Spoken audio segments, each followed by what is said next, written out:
Hollywood, California, this is SMPTE 2016 Live, produced by Broadcast Beat. Welcome to SMPTE 2016 Live, produced by Broadcast Beat. I'm Anthony Magliocco, and we're in Hollywood at the 100th anniversary of the Society of Motion Picture and Television Engineers. This has been a very exciting and information-filled week with over 2,200 attendees registered to learn from the industry leaders around the globe. We're very fortunate to have some experts here with us today. We're going to talk about quality control and quality assurance. You know, over the years, we've seen numerous tape formats, file formats, as well as home video solutions. We've had a brief encounter with stereo and 3D productions, and the current elephant in the room is virtual reality. Good stuff, eh? As you know, as our content is built around files and spinning disks of every size, it gets more and more complicated to manage these files and QC them.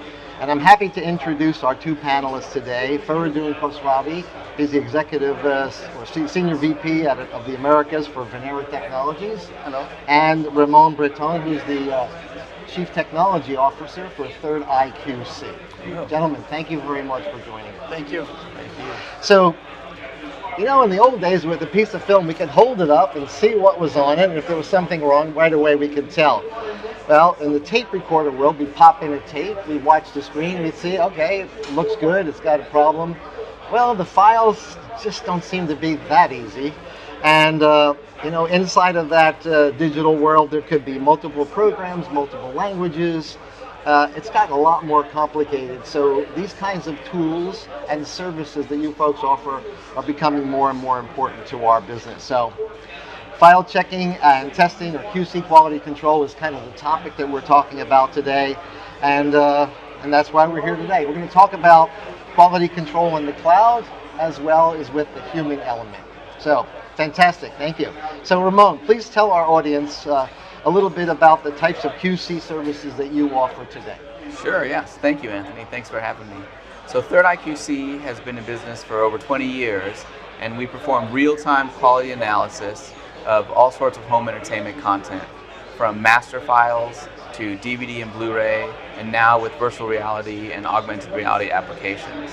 And so that's what we do. We specialize in real people looking at the content and analyzing it for the end user experience. Very good.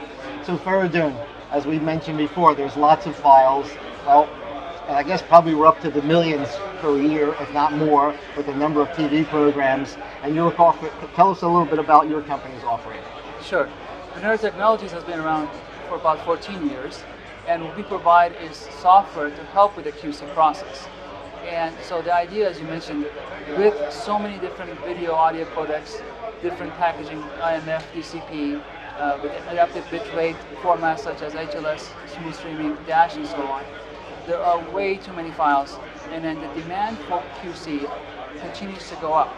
Not only there are FCC requirements and compliance that we have to check for, such as loudness and closed caption, but the customer's demand for quality continues to go up, and service providers such as Netflix, which we have a good relationship with, also have very high demand on quality. As a result, the need for a way to deal with so much content, and the number continues to grow, and be able to provide that level of quality control has raised so high, and then that's what Venera offers, is a variety of ways to do quality control, software-based, as in an automated way, as well as in conjunction with the human QC. So Third Eye QC could use a product like Pulsar, our product, to augment what they do in addition to the human eye. So I understand that you have multiple offerings in your service product range. Can you tell us about the different services and products that you offer? Sure. So our philosophy has been, in order to be able to provide the QC to all different ranges of customers and their needs, we have made the product so that it can be on-premise in a perpetual license, so they can own it and use it as much as they want. It can be on-premise, but as a pay-per-use model, so they only pay for what they use. So smaller boutique post-production houses and others can use that. Or the recent addition is native cloud-based solution. As we'll talk more, the cloud-based finally is coming to itself, and then people are realizing that they can put a lot of media in the cloud. MBAA type of security issues have been handled. So as more and more content moves to the cloud, the need for ability to do native QC in the cloud has also come up, and that's why we have a cloud-based solution as well.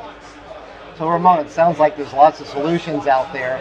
As your company has to deal with all kinds of formats and also include the things that computers can't do, like see if there's a boom in the shot. Tell us a little bit about how you tackle this problem. Sure, yeah, it's a very good question. So our guys are trained to find the most minute AV details. And so if there's any sort of audio or video anomaly, they'll find it. And they do that by direct observation of watching the content.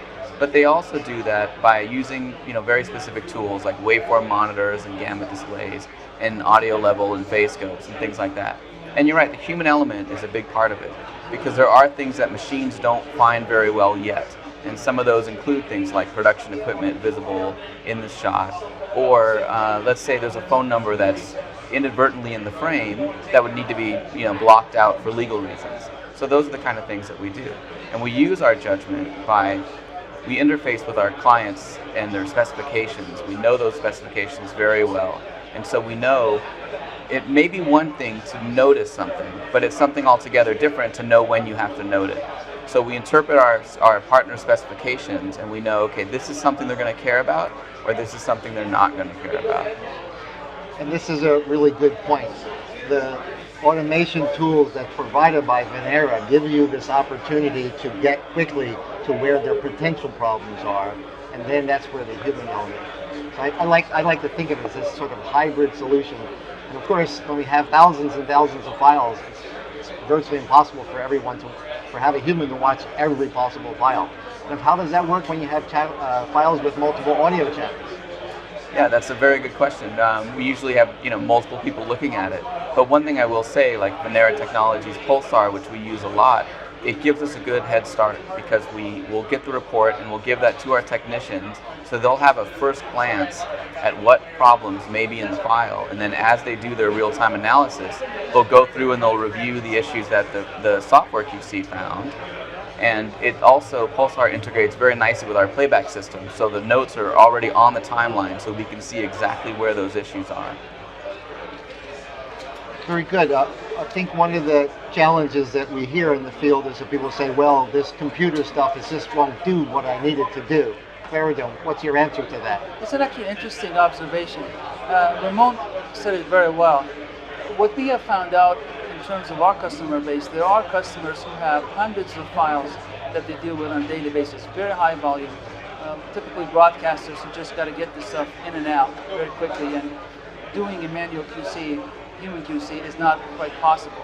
And yet at the other end of it are studios and service providers who have very specific needs for QC, which cannot be completely automated. So we have seen use for Pulsar in both camps. Those who they need to really just very quickly check to make sure it's the right file format, right codec, right video audio codec, frame size, resolution, so on and so forth, versus the ones who really need in-depth analysis of the file. So in the first category, a lot of this is practically automated. So Pulsar runs through, they only look at the things that may fail, and then move on.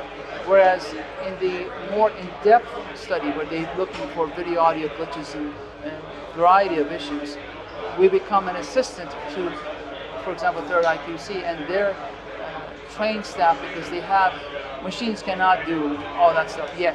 And so Pulsar becomes an assistant to those experts who can do the job better by having the tool available to them. There's quite a bit of discussion at the conference this week about IMF and DCP packages. Could you tell us a little bit about why these kind of tools help you in that case? Ramon, you want to tackle that one? Sure, yeah. So the good thing about Venera Technologies Pulsar is they have pre-made templates. So they have templates for IMF package specific to specific clients. So that way we can run those tests and it'll tell us if the basic compliance of the package is there. And the other thing too that I failed to mention is that there are some things that we simply cannot check with the human element. And that's where systems like Pulsar are very handy. Things like photosensitive epilepsy testing we simply can't do that. Or LKFS readings for the audio. That's another case where we need a different tool to be able to tell us how to do that. Yeah, it's certainly gotten pretty complicated, and Yes. now we have, not only do we have all of the standard broadcast formats, we have 4K, and VR is on the scene. I mean, tell us a little bit about, how does your company be able to manage all these different files, and it sounds really complicated. It can be, and the number of formats that keep coming down the pike continues to grow and grow, and we just have no option but to continue to be up on all these technologies and be able to offer ability to check these various formats. As UHD and other formats becoming more popular, that of course we go in that direction. And with partnership with companies like Third Eye QC, who are really in the forefront of the QC, and they know what's coming and what issues are really prevalent. We work hand in hand to be able to provide them, again, assistantly tools so they can do the job better. Lots of companies, we talked about this earlier in my previous session about doing work in the cloud. So if we're pushing files up to the cloud, when is the appropriate time to check those files? Different workflows have different requirements. What we are finding out, number one, there is a desperate need for a native cloud-based QC, which we now are offering. And secondly, different customers have different way to do this. Some of them, they want to check it as soon as the file arrives before they spend any time and money doing additional work. They want to make sure this file is good to go or not. And depending on what happens next to it, if they're doing transcoding, but of course they want to check that again before it goes out. The advantages with a tool like Quasar or cloud-based QC is that you can, as Ramon mentioned, you can have plans that we call templates. So they can have a simplified template up front, so it quickly checks the file to make sure it meets the minimum requirement. And then you have a more advanced template at the end of the process workflow, where it verifies that no problems were introduced into the file before the file goes out. And the other thing, as I mentioned earlier, is the fact that MPAA has approved many of the cloud-based approaches now because they're truly secure environment. For example, AWS, Amazon's cloud is a very secure environment, and a lot of studios and post-production houses and content creators are using that environment to be able to easily transfer stuff. And if the content is already in the cloud, it makes sense to do all the work in the cloud. Moving it up to the cloud, bring it down to do QC may or may not make sense. And that's why now we have a tool in the cloud for those who have their content there. We've heard a lot of discussions about transcoding in the cloud and reformatting, and we actually heard of one giant cloud full of all IMF images. That was an interesting one earlier this week. But I think one of the advantages of tools that we have now available is that we can check them as often as we can, and as you said, apply the appropriate check at the appropriate time. And I think that's something that people are learning as this kind of marketplace matures. So I guess it's going to be what's next. What do we face with? Certainly, Ramon, you mentioned you're looking into and starting to work on VR. Tell us about what that's all about. Yeah, it's great. Virtual reality is a really exciting new prospect for everybody, for the consumers, but also for people in the industry. It's a place where there's a lot of need for quality control because it is such a wild, wild west right now. And so it's very exciting. It's exciting to be able to comment on not only the overall quality and the consumer experience of it, but also a bad VR experience, and sometimes even the good ones, can make you feel a little ill. And so to be able to comment on that, to give our clients a heads up and say there are issues with this that you might want to address so that you don't cause too much discomfort, it's definitely an exciting time for Third Eye QC. So it's interesting, all the things that you learned from checking DVDs and Blu-rays and regular broadcast files just now move into this crazy VR world, which we still don't really know how that's all going to work out, but It sounds like you guys are right on top of it, so that's pretty exciting. One other thing I wanted to mention, even some of the older technologies that have been around for some time now are getting more attention. For example, IMF packaging, for a while, has been around for a long time. It's becoming more and more prevalent. Large service providers such as Netflix are beginning to demand all the content comes on IMF. And then there are additional issues and things that you need to check with IMF that you otherwise would not need to worry about. So keeping those in mind, keep us and keep Ramon and his team awake all night trying to figure out how to deal with all these things. And we have solutions in place for double checking IMF packages as well. And I think one of the things that you've mentioned in the past is that before you put something into deep storage, for archival basis, you definitely want to know what went in, and when you go to get it, what come out. So, I've been talking to some folks who have petabytes of content sitting to be checked before they archive it, and they know the content is good. So the volume of the stuff that needs to be done, that kind of content, obviously they're looking for automated QC. They really want to make sure the basic things are right before they're archiving. So there are a lot of potentials and the possibilities still existing. So both of you, can you tell us a little bit about how our audience might work together with your companies? Sure. Ramon, maybe you start. Sure. So our partners range from very large major studios all the way down to small independent filmmakers. And we're always happy to help with any project, whether it be something that will eventually be on a Blu-ray disc or a DVD, or if it's a streaming file or a virtual reality. And I think the key for us is we're a third party. So we don't own the content and we don't make the content. We sit in between the owners and the makers, and we just help make sure that the consumers enjoy the content the way that the creatives intended. So yeah, so you can visit us at thirdiqc.com. That's 3rdiqc.com, and we'd be happy to help. And Faradun? Sure. Similarly, we have a lot of people who come to our website and can contact us through veneratech.com, and we provide online demos as well as free evaluations, so they can actually run the product in-house, full feature, to get a feel for it.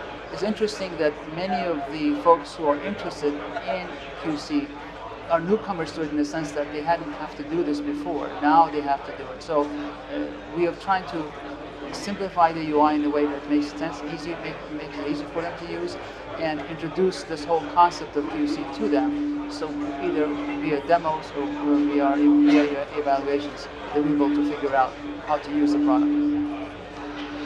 Well, it's pretty exciting stuff. It sounds like there's a lot more work to do, and obviously there's a lot of files to QC going forward, and we're generating files at this astronomical rate.